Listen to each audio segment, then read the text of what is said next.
की पंचमी कौन सी तिथि? पंचमी। चाहे वो शुक्ल पक्ष की हो चाहे वो कृष्ण पक्ष की।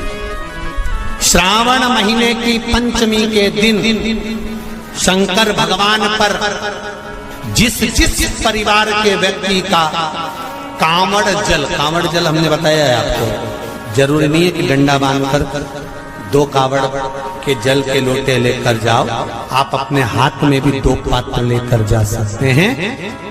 पंचमी तिथि के दिन हाथ में 2 लोटे जल के, 2 कलश जल के जब हम शंकर भगवान को चढ़ाते हैं तो ऊपर जो कमंडल होता है शिव जी के ऊपर जलधारी होती है, जिसमें जया, विषहरा, शामली बारी, दौतली और देव, शंकर भगवान की 5 बेटियां जिसमें विराजमान होती हैं। जब हम जल समर्पित करते हैं, हमारे पीढ़ी में, परिवार में अगर कोई अधोगति में मर गया होता है, कुंवारी अवस्था में चले गया होता है, गर्भ में मर गया होता है, गर्भ के बाहर निकल कर भी अगर कुंवारी अवस्था में चले गया होता है, तो श्रावण महीने की दोनों पंचमी पर परिवार का अगर कोई एक व्यक्ति भी जल चढ़ा देता है शंकर भगवान पर, तो सर्प की योनि में नहीं पड़ता, जीव मुक्त हो जाता, प्रेत योनि में सर्प की योनि से मुक्त हो जाता।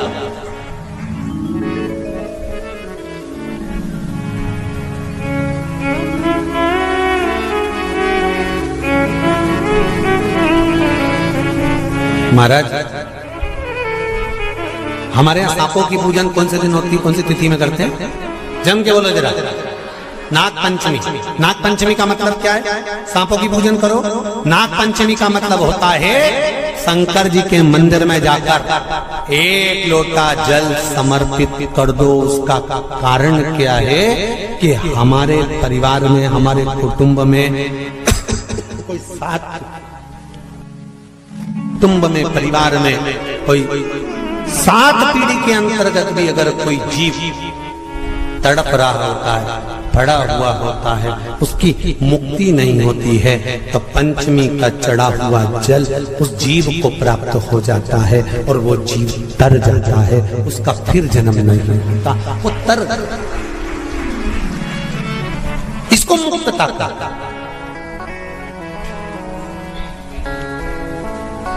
इसको मोक्ष का।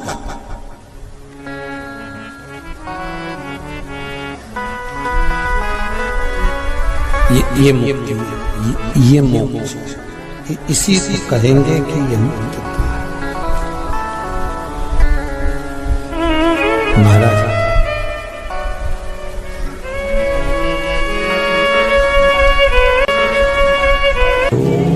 चाहे नाग पंचमी हो, चाहे श्रावण महीने की शुक्ल पक्ष की, चाहे कृष्ण पक्ष की पंचमी हो, और समझ लो अच्छे से, श्रावण महीने की पंचमी के दिन देवाधिदेव महादेव पर चढ़ाई गई शमी पत्र आस्तिक मुनि का नाम लेकर, कौन से मुनि? आस्तिक मुनि का नाम लेकर शमी पत्र को वापस उठाकर उसको अपने दरवाजे की चौखट पर कहीं पर भी या द्वार पर कहीं पर भी एक ओर रख देने पर घर के अंदर, बगीचे के अंदर सर्प प्रवेश नहीं करता। ध्यान रखिए, सर्प प्रवेश नहीं करेगा। शमी पत्र समर्पित करने पर, उस शमी पत्र को आस्तिक मुनि का स्मरण करने, कौन से मुनि हैं?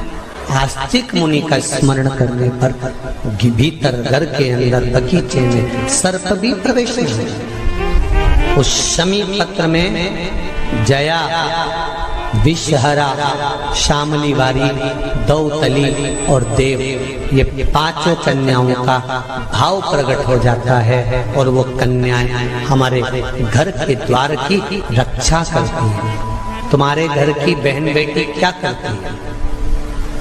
तुम्हारे घर की बहन बेटियां क्या करती हैं? घर में बहन बेटी आती हैं तो बद्दुआ देकर नहीं जाती। घर में कन्याएं रहती हैं, बद्दुआ नहीं देती। घर की बेटियां जब दरवाजा छोड़कर शादी कर वाले दिन, विदाई के दिन अगर जाती भी हैं तो बेटियां हाथ में धान भरकर फेंक कर जाती हैं कि मेरा मायका खूब फले फूले आगे बढ़े। छापे लगाकर चली जाती हैं कि हमने हमारी जीवन की सारी दौलत, जीवन का सारा सुख अपने मायके में दे दिया है। वो बेटियां तो जया, विषहरा, शामली बारी, दौतली, देव, ये उस घर में निवास करती हैं जिससे पंचमी। कौन सी तिथि? पंचमी। चाहे वो शुक्ल पक्ष की हो, चाहे वो कृष्ण पक्ष की। शिव महापुराण की कथा कहती है, आपको सुख अनुभव हो जाए। कार्य से जिंदगी में कभी संपदा कम नहीं हो सकती, संपदा बढ़ती ही चली जाती है।